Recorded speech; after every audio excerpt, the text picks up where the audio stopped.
We acknowledge the original owners of the land on which we podcast, whose stories were told for thousands of years. Today, we are recording in Meanjin. We pay our respects to elders past and present who may be listening. Sovereignty was never ceded. A quick note before we get started that there may be some swearing in today's podcast. If you don't like swearing or usually listen with children in the car, you have been warned. You're listening to What in the NDIS, the News, a podcast where I, Hannah Redford, and my friend Sam Rosenbaum discuss all the hot topics out of the NDIS.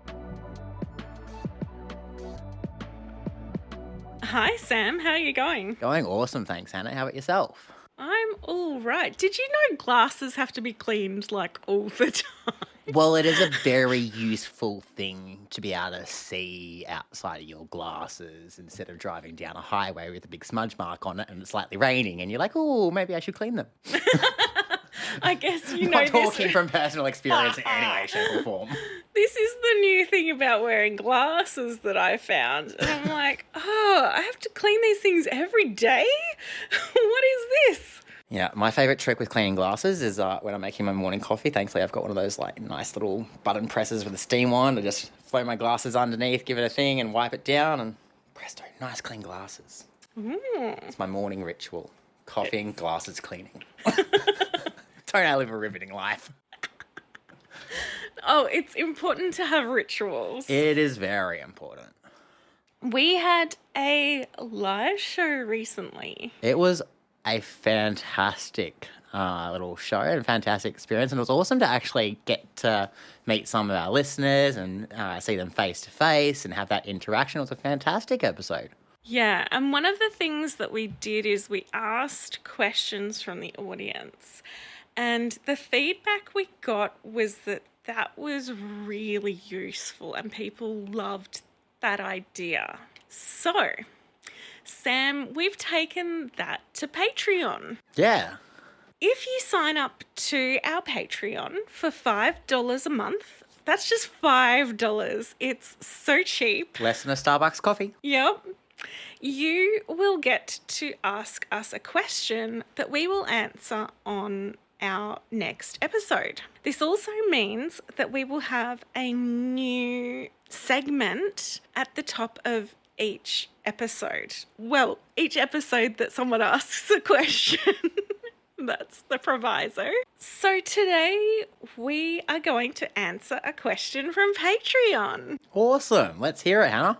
We had a question about when a provider emails support coordinators, what should be in that email? Now, Sam, as a support coordinator, I get these emails all the live long day. It's remembering back in my support coordination management days, it was searching through them was the bane of my existence. Yeah. And sometimes I get a lot of phone calls too. By the by, I prefer email because a lot of the time I'm on the road and anyway, an email is something helpful that I can then refer back to. So what would I prefer in that email? I want to know, number one, if you are registered or not, because it doesn't essentially matter to me, but I need to know for my participants because sometimes they are NDIA managed. Okay, next. I need to know if you have a niche and what makes you unique, because it is far better as a support coordinator if you focus on one support or one cohort of people, and I know that then you do that really well. This is something that Karen Lorenzon hammers in quite a lot. Yes. Yes. So if you want to learn more about your niches and how to market that, go hit up Karen. Yes. The services you provide. Now, this does not mean give me a grand list of all the group registration numbers that you have. I don't care about that. I want to know what services you actually provide and in what locations. Are you just in a small area, which is, again, totally fine, but I need to know that. Next is, what age do you support? Do you support the under 9s on early childhood or only over 9s on the full scheme? Do you support only 18 plus? Again, totally fine. Are you better at supporting people who are 40 plus, maybe? All of these things are really helpful for me to understand what you are really good at and which participants I would suggest you to. Lastly is, what is your referral process? Because if you just tell me about your brilliant service and I go, oh, that sounds amazing, and then I go, wait, I don't know, it's not clear on the website, there's not a clear referral form on the website or something, how to do a referral within the email is just so much easier. And bonus points if you do add the referral form in your email, if it's a referral form. If it's on your website, that's fine, but just let me know it's on your website. So, just to sum up, are you registered or not? What is your niche / what makes you unique? What services you provide, the locations you provide them in, what age you support, and what is your referral process? Great advice there, Hannah. And now we're going to do the news. Huzzah! News. So, All right, so the first one that has come out recently is there's a new pricing arrangements and pricing limits review for the annual pricing review coming out. The annual pricing review determines any changes that are required to the NDIS process, any changes that are required to the NDIS pricing arrangements. So they ensure that they provide value for money, deliver fair and consistent participant outcomes, support sustainable NDIS market growth, and promote the delivery of high quality and innovative supports. The consultation paper is looking at 4 key areas this year, which is supports delivered by disability support workers, therapy supports. Once again, we're looking at support coordination and the NDIS cancellation policy. Providers out there, especially on that NDIS cancellation policy, we know that it's kind of vague and it limits to very specific around the 7-day sort of points. So if you're one of these providers that get called out quite regularly, please put something through on it, because I would love to see more clarity, because I'm doing that too, sending something through as well. But again, from the support coordination side, we definitely need more voices, more numbers around how the sort of cost impacts organisations and how the agency could better facilitate. Because once again, we're, I think, 4 years. 4 years since we had a pricing increase for support coordinators. So maybe, get on that. And the cancellation policy, I understand why that got put in place, because the SHADS award changed. However, I think it negatively affects participants, because no human being knows that they're going to be sick in 7 days. And I think it's become stressful for some of my participants because of that. Now, not all providers insist on that, thankfully, but the ones that do, I totally understand why they do. Like, that's the thing that you have to do. But I find it really difficult because the 7 days is just too long. And if we're being realistic, it doesn't cost that 100% to cancel a support worker or reissue. So there could be options to bring down that 100%, extend it out. My thing around it is it cuts off at 7 days. What happens, for example, with All Access Pass? We're forking out quite literally tens of thousands of dollars to secure equipment, to secure camping equipment, to secure the events, the locations, that type of stuff. So if someone cancels at the 17-day mark sort of thing, then it becomes a very costly exercise for us, and trying to refill that type of position for the type of programs that we're running in that type of short time frame is quite literally almost next to impossible, as long as we've got a wait list, and we haven't actually had that happen yet.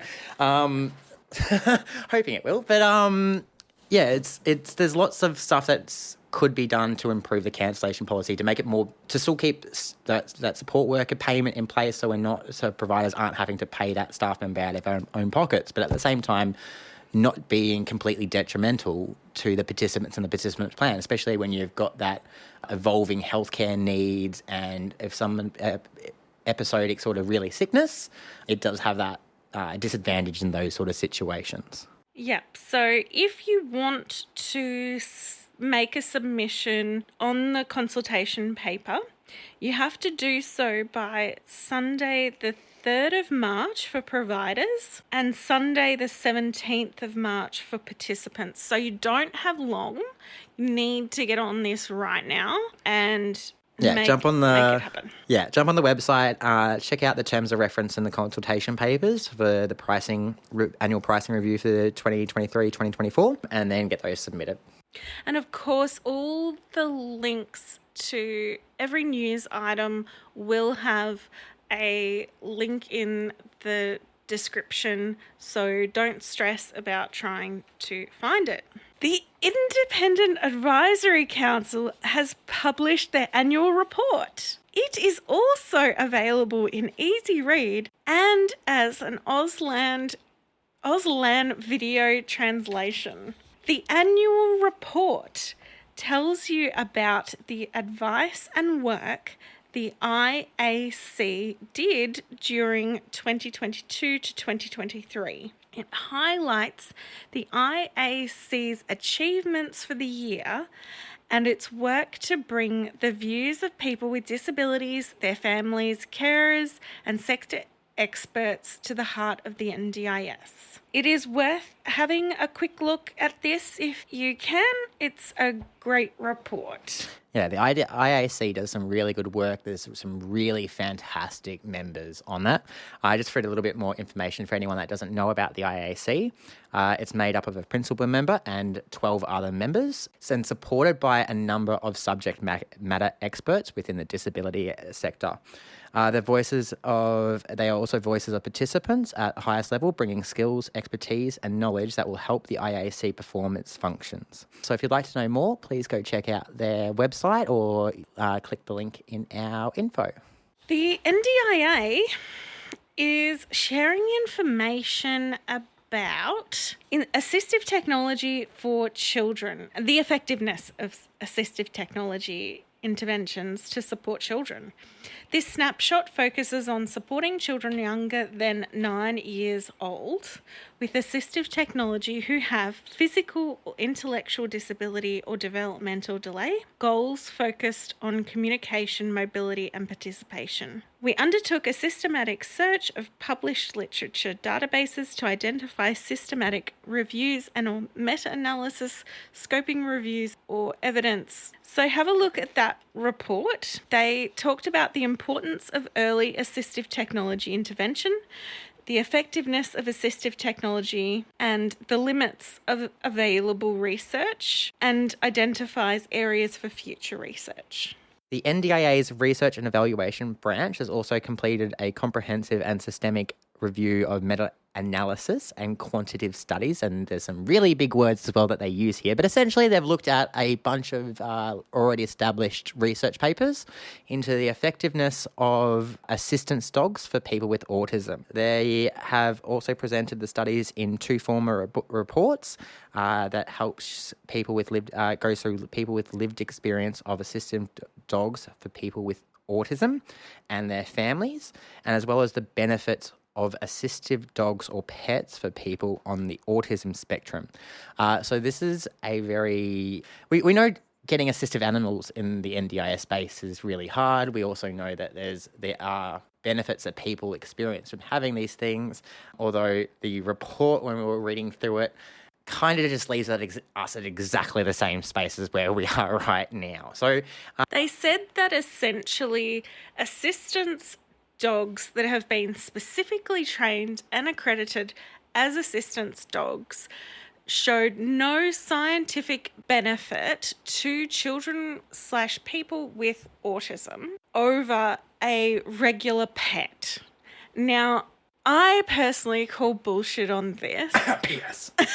because this doesn't, obviously, anecdotal evidence is not scientific evidence. So, of course, I hear what they're saying and they've done the research. So, anyway, I think a really well-trained dog that specifically is trained to support that person in very specific ways is very different to your regular family pet. And there are definitely benefits to having a very specifically trained pet over a regular I think pet. about I got a border collie named JD for Just Dog, and anytime that I get kind of emotional or overworked, he is the most useless thing in the world. Love him dearly, he's super cute and cuddly, but if I'm having a meltdown, he wants nothing to do with me. So there has to be benefits for having a trained dog that knows how to work through or do compression or sensory or just sit there next to me if I'm having a little meltdown and I get to cuddle him. But he kind of goes off and finds a corner and feels my emotions as well. So he's definitely not a good assistance dog. Yeah, so that's why that makes no sense to me. We have touched on this in previous news episodes, but we just wanted to remind you that from the 1st of January, there are new pricing arrangements for group and centre-based social and community participation supports.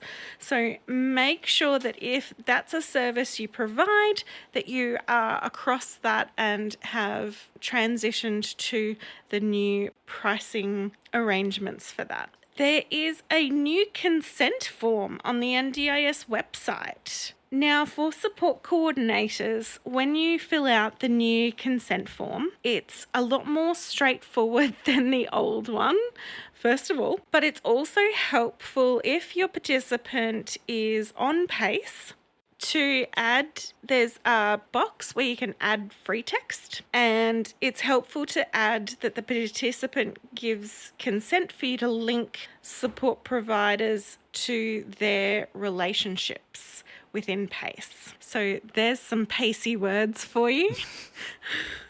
That PACE system. Inserts eye roll here. The next one is a very important thing that providers need to be well and truly aware of if we are not already doing so around disaster and emergency management. Providers should have emergency plans in place for participant to address when there is a natural disaster or other emergency. So this needs to look at where that participant might need located, whether or not they're in a flood zone, whether they're in the high fire risk, whether they're in a bush, how far they are away from hospital or medical supports, all those kind of things, and what supports they need if that emergency may occur or look like it might be occurring. You might need to help move a participant away from that area or transition them to another family in a different outside of that emergency zone. But you really need to have a good understanding of the different types of emergencies that your participant may face within their home or within their environment, and what supports they need to have in place to support them in that. You can find more information about this on the NDIS Quality and Safeguards Commission and the practice standards relating to emergency disaster management. Or, shameless plug, give me a buzz. We can work through it. Don't forget, it also can include things like organising at the beginning of disaster season a go bag so that you can very quickly evacuate. Other things to pop in there is what are your evacuation triggers. So is it when the bushfire warning system gets too extreme? Is it when they say it's a cyclone's coming and it's a category 3, or is it at 2?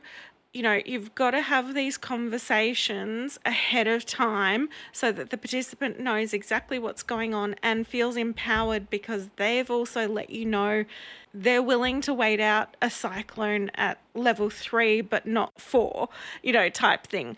So make sure you have a look into that. The next thing we've got out is school leavers employment support, and provider quarterly report has been released. The report on the outcomes of school leavers' employment supports. It looks at data submitted from the NDIA across 2022 and by 139 school leavers' employment support providers who provide support to over 5,700 participants nationwide. The report looks at which participants have received these supports, the milestones that each participant has achieved, and key factors that have led to successful employment outcomes. The report, we saw a positive shift in the number of participants finishing with open or supported employment, which grew from 29% in June 2022 to 31% in December of the same year. You can download a report from the School Leavers Employment Support page, and we're always making, the NDIA is always working to make the reports better, and if you do have any suggestions about those reports, please email them. Sam, you went to the NDIS review town hall. I did. And I missed it because I had another meeting with a participant. So can you tell us a little bit about what happened, who was there as well, some of those things? Yeah, sure. So yeah, the town hall in Brisbane was hosted by Ellie Deschamelier. Sorry if I've got said that wrong. It was a hybrid event running online, and there was close to over, I think the number was either 500 people in the room and close to 1,000 people in total, so another 500 online. They were also saying that we had the most amount of questions out of every state, and we also had more than the combined questions from the Sydney and the Melbourne event.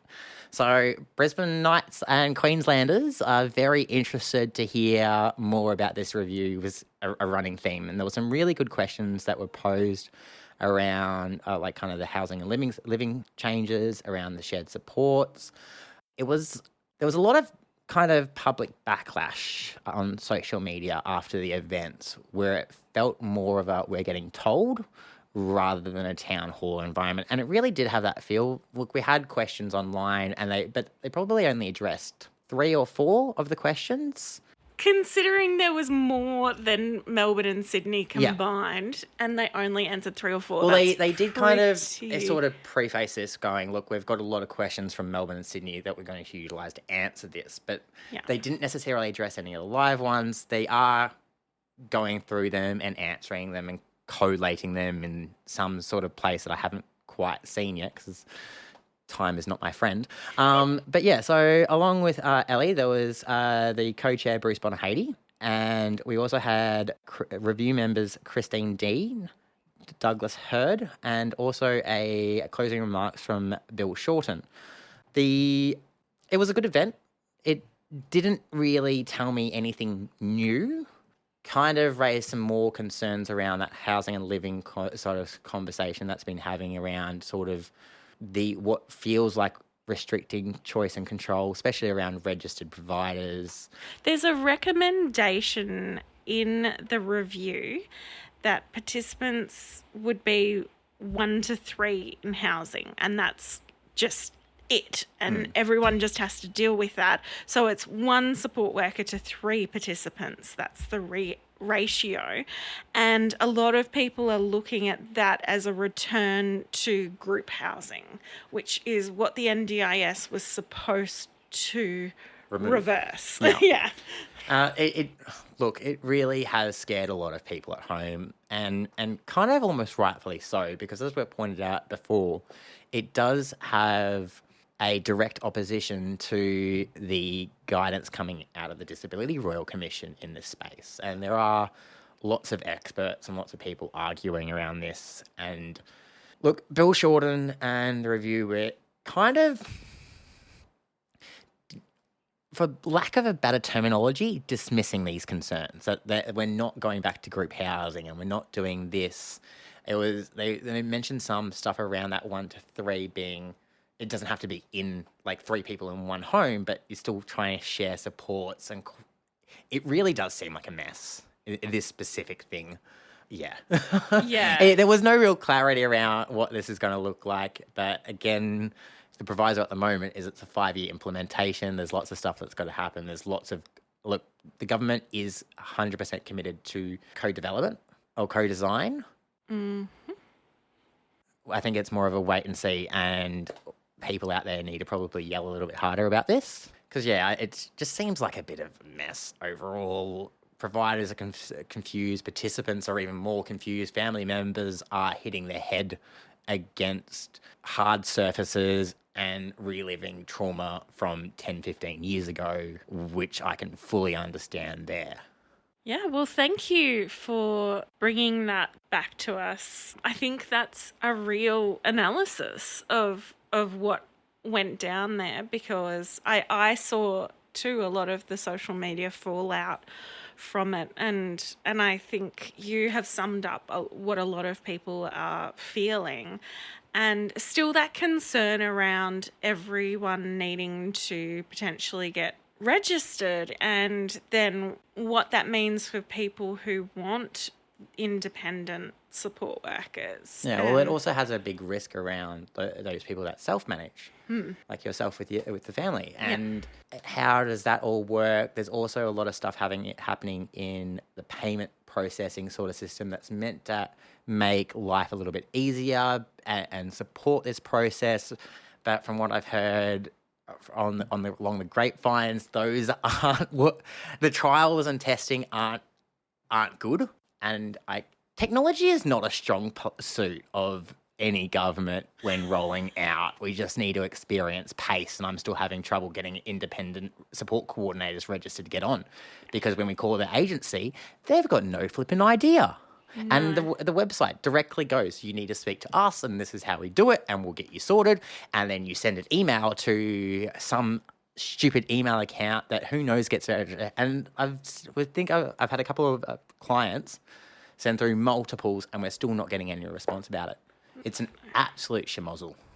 The fact that the staff at the NDIA don't understand pace to be able to answer our questions, I think is the biggest problem with the rollout, because it wouldn't be nearly so hard if you had people at the NDIA who could answer questions and knew what was going on. Yeah. But it doesn't seem like the agency have supported the call centre staff to be able to understand this. Because the call centre staff, essentially, when they have a question, they look at the same literature that we've got readily available, and there's really not a lot of good literature. But if you think about it, historically, the agency call centre has been a joke of this industry, where we'll call up, you'll ask a question, you'll get an answer, call up again in half an hour, ask the same question to somebody else, and you'll get a completely different response. So, unfortunately, I'm not overly surprised that the call centre doesn't have a flipping clue, but it just emphasises the joke of what they've sort of become historically, and infuriates way too many of us, I am pretty sure. Yeah, and the web chat is not much better. I hate web chats to start off with. I don't use them, but I don't have the attention span to wait for somebody to text me back. But yeah, they've got a lot of work to do. Yes, absolutely. Well, thank you so much for listening to this news episode. We hope you learned something and think about joining our Patreon. Yeah, please do. Send us our questions. To support the further production of this podcast, because it does cost money. Yeah, and money doesn't grow on trees. Unfortunately. Bye. Huzzah! Thank you for listening. Please share with people you know. Until next time, as the Green Brothers say, don't forget to be awesome.